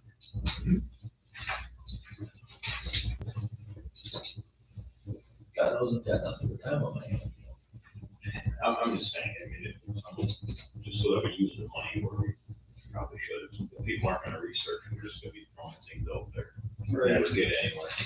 well, I would like to have some sort of quasi-formal and standardized sort of methods by which to judge, because otherwise there's going to be no way to do this in a fair manner, right? I mean, it's going to be. Well, and it's not like we have a gazillion dollars. It's 2.3 million. Well, yeah, right. 2.3 million sounds like a lot of money. It's gonna go. It'll go quicker than we think.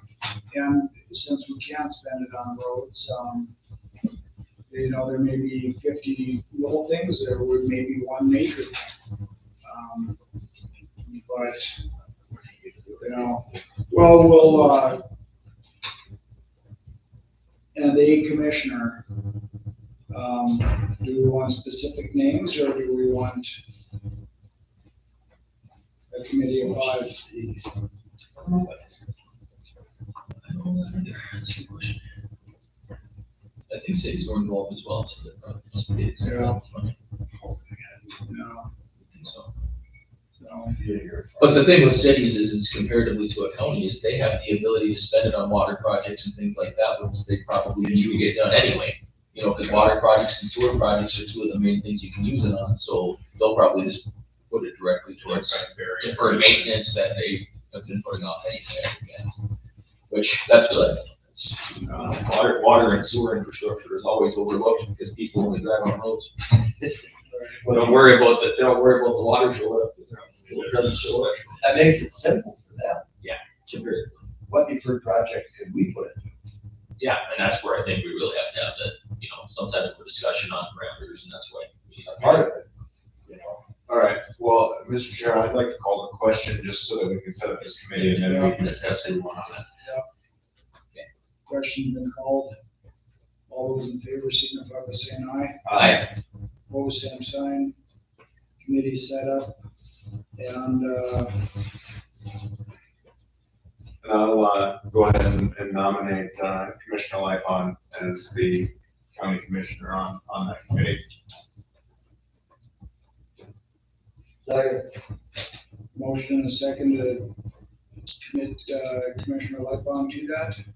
All those in favor signify by saying aye. Aye. Opposed, same sign.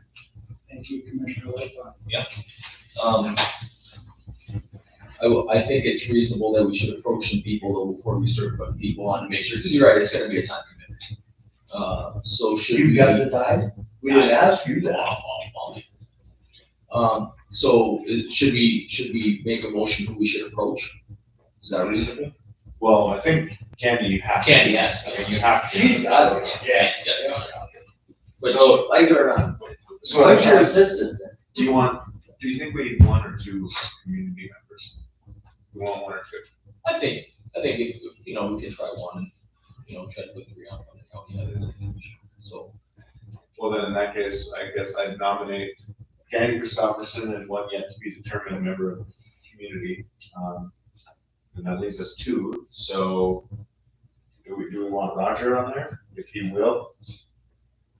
You gotta ask. Yeah. I know, but I said if he will. I'll tell you what, I'll Just make nominate that Candy, nomination nominate and a yet to be determined member of the community.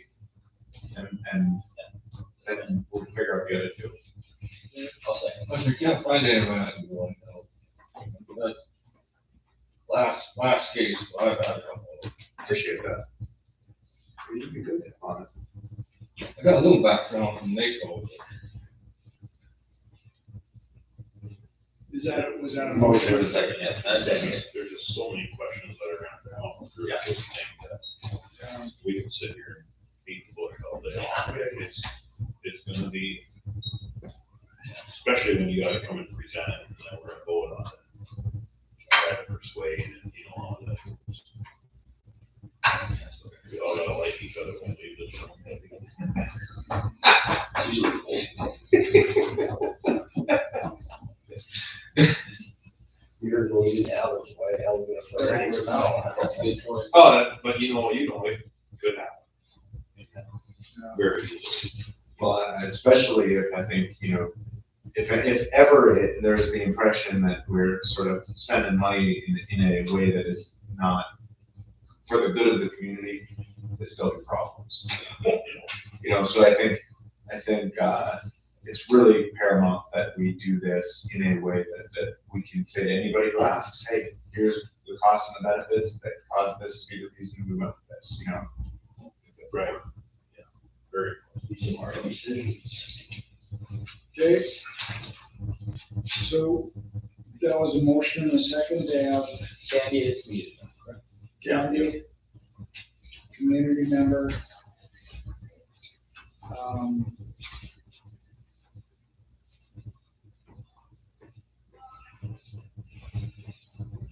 Okay. Any other, so we have Candy, a community member. Well, and presumably 2 more from the courthouse then, right? Yeah, let's just That vote brings on us those to- two. Yeah, Vote on those two. all right. All in favor, signify by saying aye. Aye. Opposed, same sign. We'll come up with, others then, or want to do that today? I think we should ask about that. No, I think it's fine to ask, but I also think we do need to do it fairly soon, just because you don't want to compress this timeline down to nothing. No, I mean, In 2 weeks, you got another one. right. Yeah, So so I mean, it has to be settled. in 2 weeks, then the only question that I have is, I think, you know, we can figure out who's willing to be on it from inside the courthouse. Do we want to formally advertise to the community? I think we have to. I think that's probably the only right way to do it. Okay, let's slow down now. We don't have to have it done in 2 weeks. Let's find out the people you got on your list are interested in and are ready for the time. Well, I understand that, then that's gonna happen over the 2 weeks, but. Maybe we want to go outside the community, outside the commission, or outside the courthouse, and take another community first. Isn't that what I'm just saying, is that we're gonna advertise for that? Like one, I think. Nobody's saying maybe we won't have enough people from the county that want to give the time, so maybe we want to go to, but I don't know.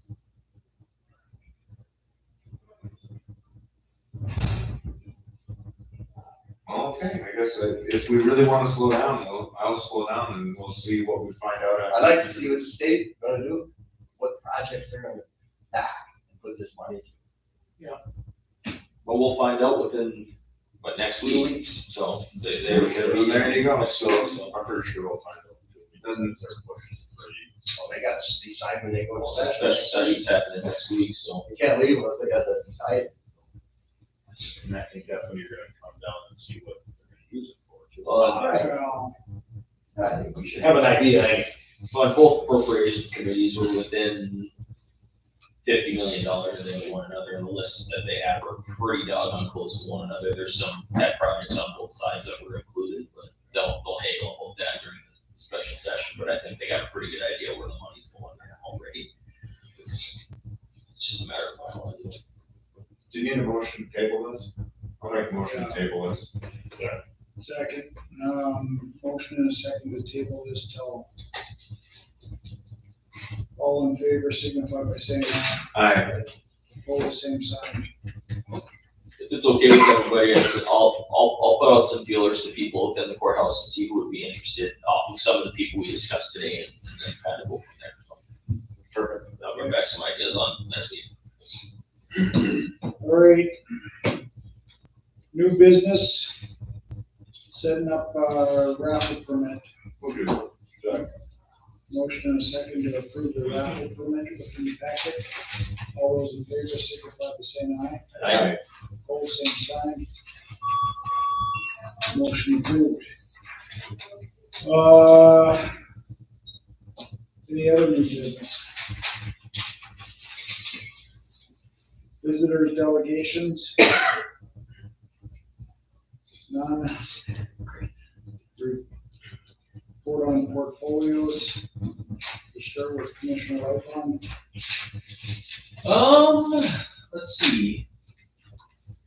We had, last social services meeting, a lot of stuff going on there.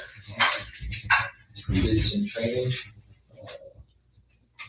There has been changes in how the state is handling, emergent child cases in terms of placements and stuff, and it's been kind of a mess, to be honest. So, there's a lot of things going on around that right now, so that's something we discussed at that point.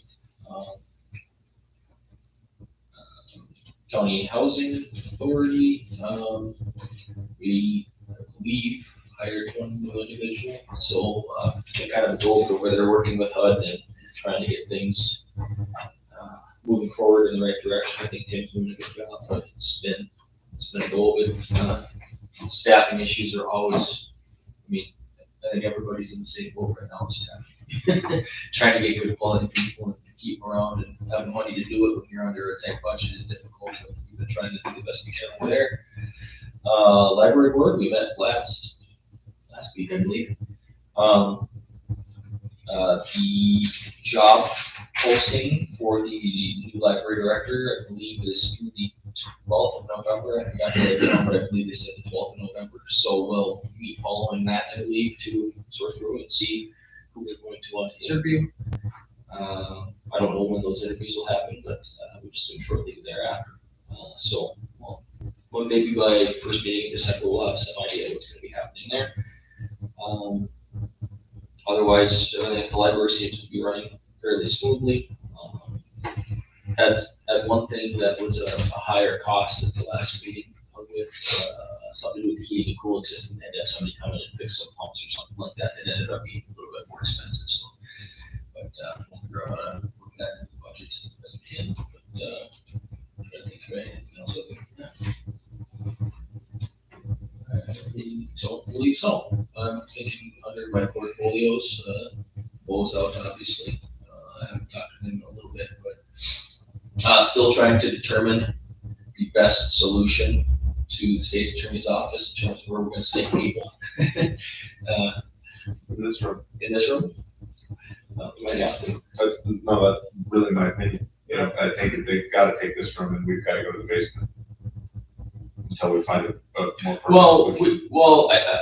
Short term, I think the best solution is, and I haven't visited about it, but across the hall where we used to have state employees for social services, they're not using that space anymore.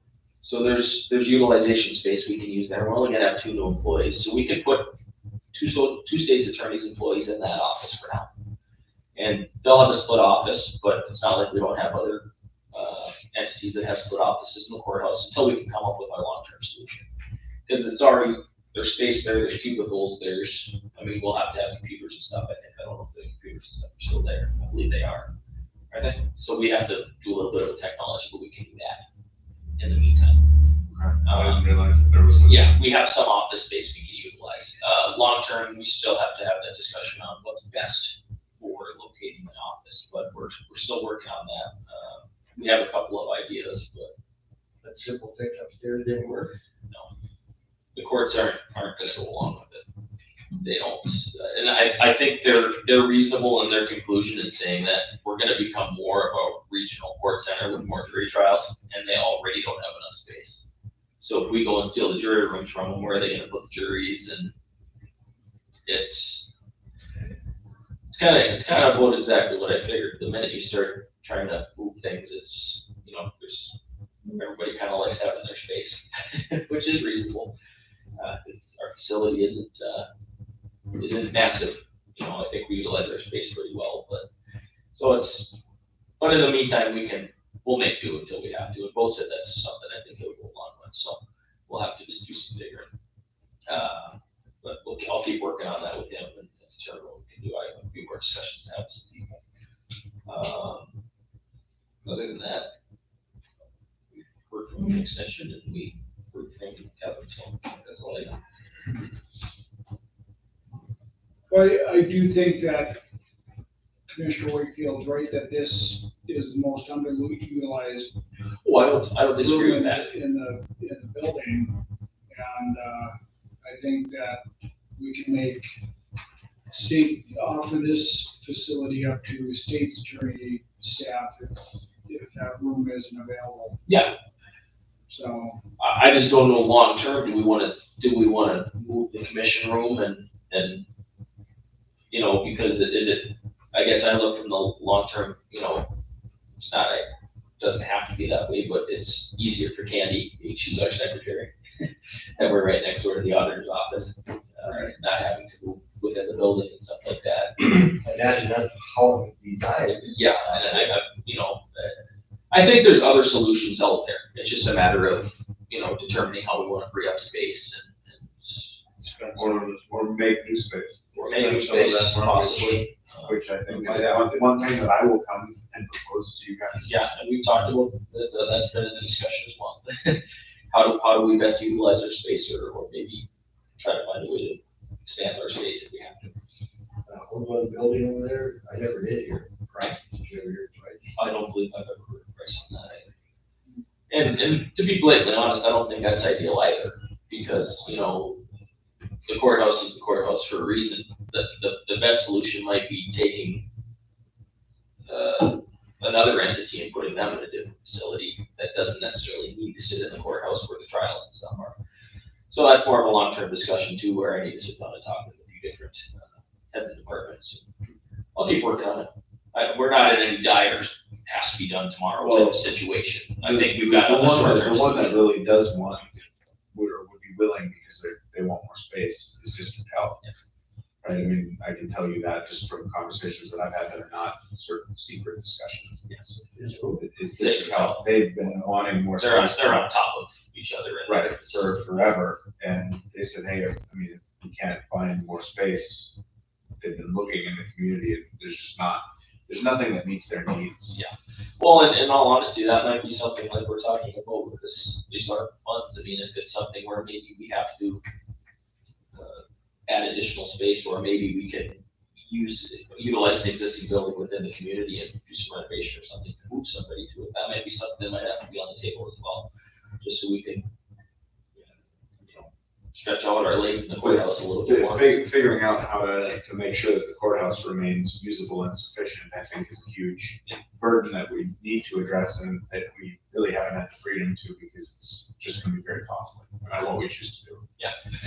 Until now. There's no cheap fixing of anything in the courthouse. So, long term, yeah, we'll keep working on it. okay, Commissioner Volk? On my portfolio, I don't have anything except for, Lisa had sent something to you and I, who was a little concerned on how the money was just, the portfolio looked for as far as the money, like I told her, we just need to let it sit there. Because she's worried that there's some money this month. She doesn't understand it, and it's just one of those, it's a growth thing, it takes. Yeah, and so, I'll tell you all exactly what the fact is, right? And I knew this when we were gonna put the money in it. interest rates are rising. And rising interest rates cause the value of bonds, what you can sell them for today if you needed to sell them, to go down. Right? That does not change how much money you get paid from the bond when it matures. It's just if we needed to get out of it tomorrow, we'd lose money as interest rates go up. It's still gonna be very profitable, or at least not very, but much more profitable to the county in terms of interest to get interest off of municipal bonds than it is to leave it in a checking or savings or CD. But the concern is that if you look on paper, the county is down, what, 20 or 30,000? Yeah. You know, the value of the bonds that we've invested in have fallen because interest rates have risen by that amount. But that does not change the amount that we're gonna get paid out, and it does not change the amount of interest we're gonna get. It's just if we needed the money tomorrow. And that's how I explained it to her too. I said, right now, we're not short term, give it the long term, and then you see a difference. But that, I just, you know, and I warned everybody that was a possibility before we did it. And that's just what's happening, but it doesn't change the actual investment at all. As long as we're willing to sit with it, you know, if we panic and sell it, we will have lost that amount of money. You gotta sit on that bond, you have to give it time to grow. And that was the only concern there. Other than that, I don't have anything else on the rest of the portfolios. We haven't really met. We meet next week in a couple. So. And then I won't be in the next meeting. I'll just call it.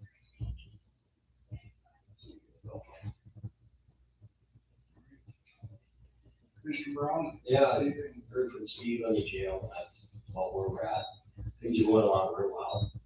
If you intervene and got Steve in there and helping, I think it's made a big difference. Read up Rob and do a lot more to fill out the policy and keep them in line. So I think it's definitely a step in the right direction. And we're a real young staff, so they need a lot of training, a lot of guidance. Steve been able to handle that.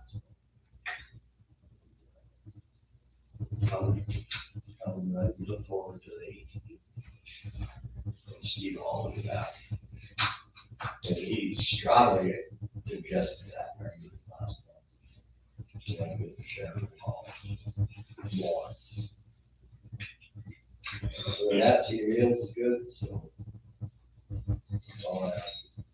Okay. Commissioner Whitfield?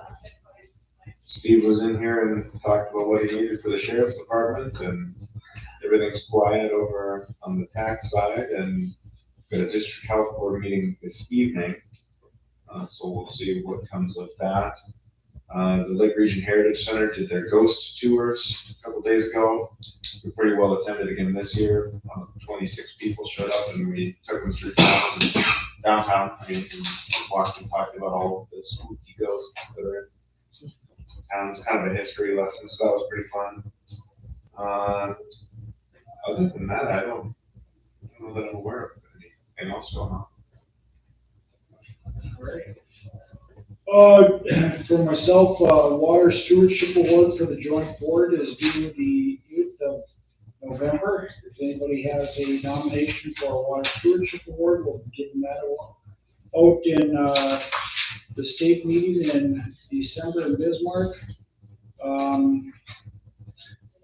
Wondering if we want, as a commission, set up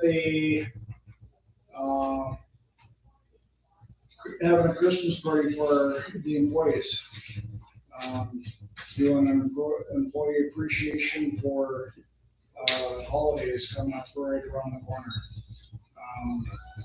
You know, it wouldn't be a bad idea if we want to do something, whether it be on-site, off-site, you know, do a breakfast or do something at the event center or something like that. Holiday schedule. Let's see, Christmas is on a Saturday. Christmas Eve would be Friday. Christmas on Saturday this year. Yeah. Breakfast sounds good. But having a community breakfast for our employees, we could do something coming up, between now and Christmas, just an appreciation for our employees. Just do a little bit 21st of December, we're gonna meet in the evening, and we're scheduled to meet then. For morning. Breakfast.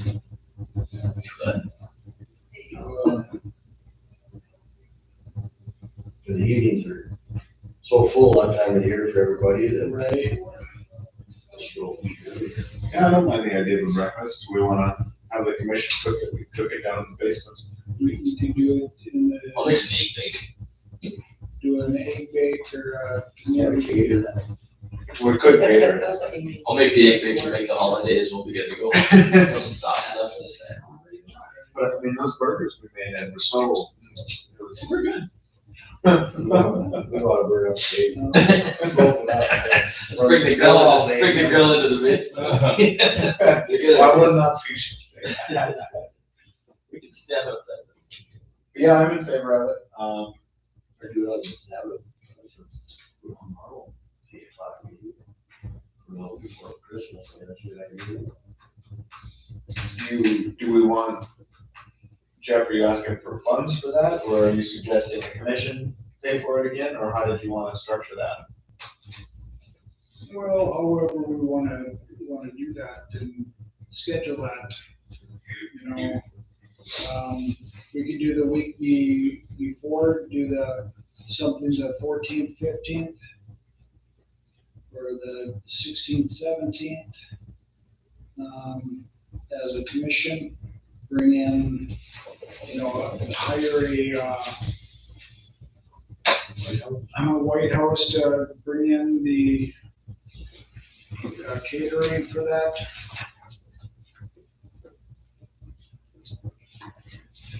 But I think it's important to let their employees know how important they are to the commission. And, certainly want to recognize them. I think the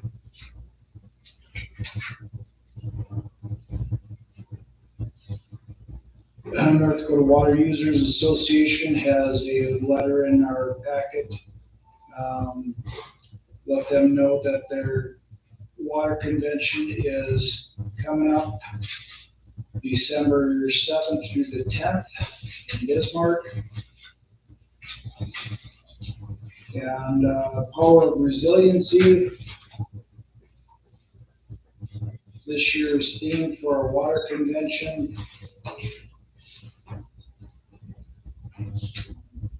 Well, Jeff, I'll make a motion that we have a Christmas breakfast for employee appreciation on the morning of Friday, December 17th.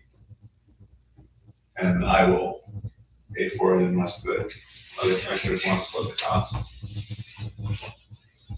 Years in the past, the department heads have chipped in too, so I don't think. Well, they're welcome to do it too. But I won't force anybody to. I'll do it. I think it's a good idea. So are we gonna cook then? Let's discuss that. But let's.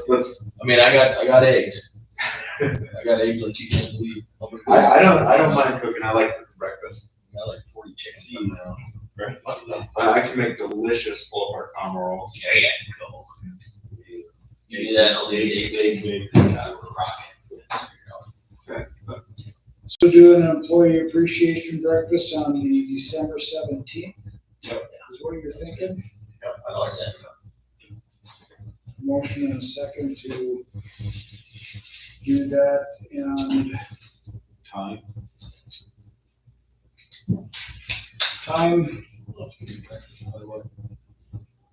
7:30 to 8:30, or 7:30 to 9, 8 to 9. 7:30 to 9 is fine. 9:30 is 9, that way if, people wanna get in before they wanna get started or whatever. Okay. Hey Candy, will you set aside the large meeting room downstairs for us on Monday? For that time?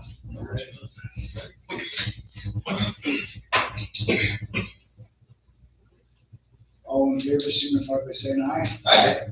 Opposed, same sign. Perfect, thank you.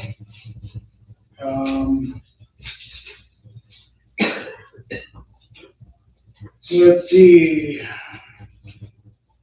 November 17th, 7 PM has been designated aquatic invasive species meeting. That's a Wednesday night. Rich Breckner has been in a couple different times to talk to us about county wash stations and to help prevent aquatic invasive species coming into our lake. So we decided that November 17th at 7 PM, we're gonna bring in Game and Fish. And we'd like to have representatives from the county commissions, from Benson, Nelson, bring in some tribal entities, tribal committee, and talk about prevention of aquatic invasive species coming into our lake, our waterways, and like to remind people to become involved in that. And that is going to be Wednesday, November 17th, 7 PM at the Armory or the auditorium, depending on how many people we anticipate coming. We're inviting the new director of Game and Fish, Jeff Williams, Greg Powers, Ben Holding from State A&S coordinator will be helping to organize that. But we thought an evening meeting would be best and get more people involved and more people who can bring that information to, the better. So Wednesday, November 17th is when we're planning to do that.